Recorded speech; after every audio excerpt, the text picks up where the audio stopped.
उनसे 22 वर्षों तक जो है देवेश चंद्र ठाकुर जो नेतृत्व किए, तो उनसे मैंने 5 सवाल पूछा था, यानी लोकसभा चुनाव के दरमियान।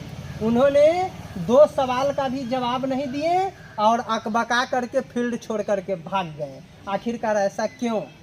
अब इसका उत्तर तो वही देंगे। मैंने पहले ही कह दिया कि वो एक माफिया व्यक्ति हैं और ऐसे माफिया का उत्तर भी वही माफिया देंगे। मैं कैसे कि 2014 के चुनाव में वो अखिलेश सिंह का बुलेट चला रहे थे मुजफ्फरपुर लोकसभा में।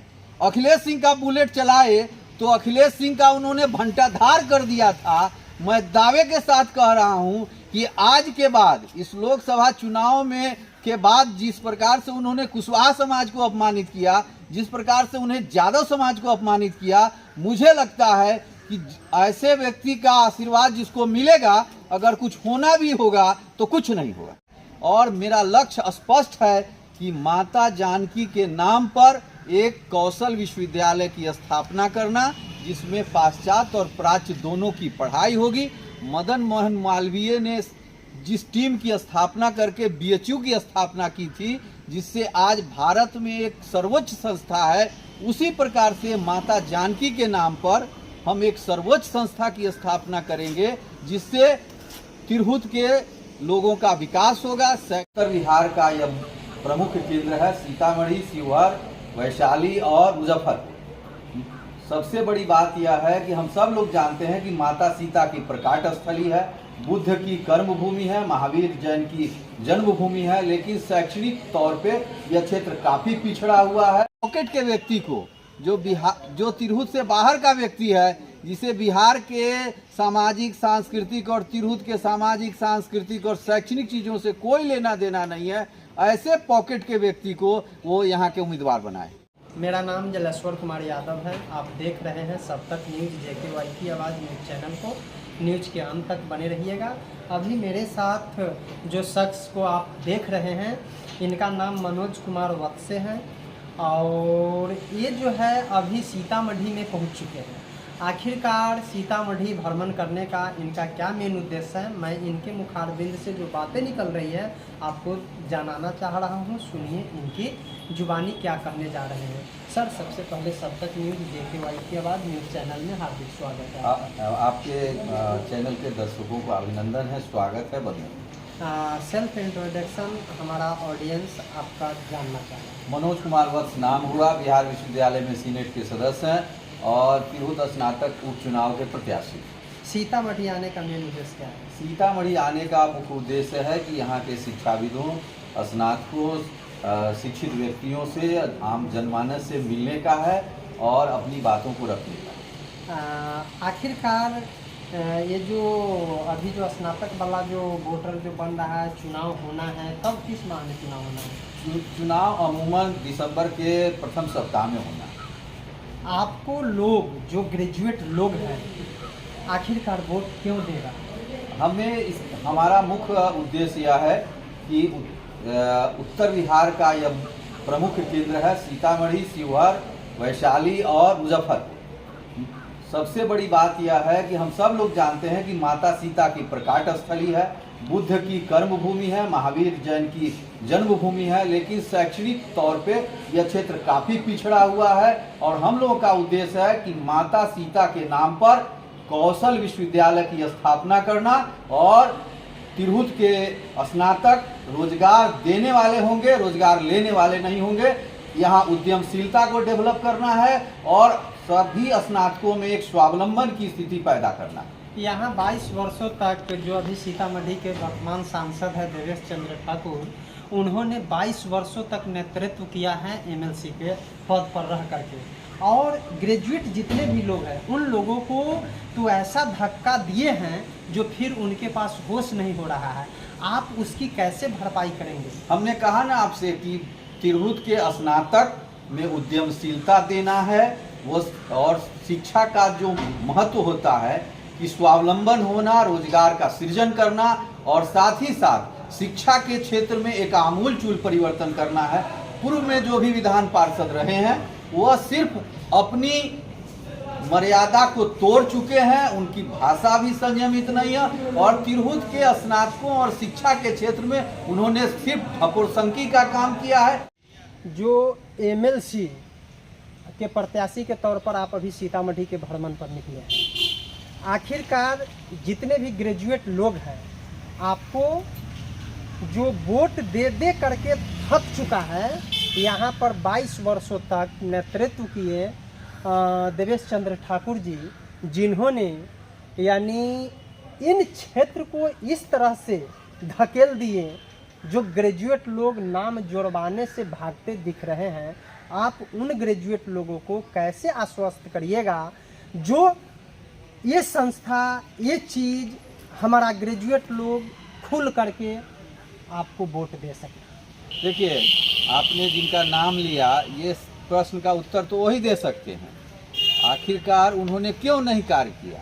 उनके काम नहीं करने के पीछे मुझे ऐसा लगता है कि यदि वे काम करते तो निश्चित तौर पे तिरहुत का विकास होता, और काम नहीं किए, इसीलिए उन्होंने एक पॉकेट के व्यक्ति को, जो तिरहुत से बाहर का व्यक्ति है, जिसे बिहार के सामाजिक सांस्कृतिक और तिरहुत के सामाजिक सांस्कृतिक और शैक्षणिक चीज़ों से कोई लेना देना नहीं है, ऐसे पॉकेट के व्यक्ति को वो यहाँ के उम्मीदवार बनाए। आखिरकार वो तो सीतामढ़ी, शिवहर, वैशाली और मुजफ्फरपुर, यही 4 जिला न है आपके क्षेत्र में? बिल्कुल। तो इन जिला का वो व्यक्ति नहीं है जिनको उन्होंने जदयू से प्रत्याशी बना करके भेजे हैं? इस प्रश्न का उत्तर तो जो प्रत्याशी बन के आए हैं वो देंगे, और नहीं तो जो बनाए हैं वो देंगे। मतदाताओं से सिर्फ मैं आग्रह करूंगा कि ये ऐसे बाहरी व्यक्ति को, जिसको तिरहुत से कोई लेना देना नहीं है, ना यहाँ के किसी शैक्षणिक चीज़ों से लेना देना है, ना सामाजिक चीज़ों से लेना देना है, ना साहित्यिक चीज़ों से लेना देना है, और तिरहुत के आमूलचूल परिवर्तन में, शैक्षणिक वातावरण के उत्थान में जिस व्यक्ति का कोई योगदान नहीं रहा हो, वो सीधे हवाई जहाज से टपक के आया हुआ व्यक्ति को यदि हम बनाते हैं, अगर हम स्वीकार करते हैं, तो कहीं ना कहीं तिरहुत का अपमान होगा। उन्होंने तो साफ साफ ये भी कह दिया है कि जो सांसद का पद जिस तरह से मैंने लिया है, उसी तरह से फिर से हम ये एमएलसी का भी पद ले लेंगे। अच्छा, एक चीज़ बताइए, जब विधान पार्षद से पहले भी वो चुनाव लड़े, बथनाहा से विधानसभा का चुनाव लड़े थे, और कितना मत आया था, इसका भी गणना करना चाहिए राजनीतिक प्रेक्षकों को। ये भी जानकारी हम लोग को लेना चाहिए कि 2014 के चुनाव में वो अखिलेश सिंह का बुलेट चला रहे थे मुजफ्फरपुर लोकसभा में। अखिलेश सिंह का बुलेट चलाए तो अखिलेश सिंह का उन्होंने भंटाधार कर दिया था। मैं दावे के साथ कह रहा हूं कि आज के बाद, इस लोकसभा चुनाव में के बाद, जिस प्रकार से उन्होंने कुशवाहा समाज को अपमानित किया, जिस प्रकार से उन्हें यादव समाज को अपमानित किया, मुझे लगता है कि ऐसे व्यक्ति का आशीर्वाद जिसको मिलेगा, अगर कुछ होना भी होगा तो कुछ नहीं होगा। चलिए, तो आपका क्या उम्मीद है, कैसे आप चुनाव जीत पाएंगे? ये तो स्वाभाविक विषय है कि मेरा 30 वर्ष का सार्वजनिक जीवन रहा है।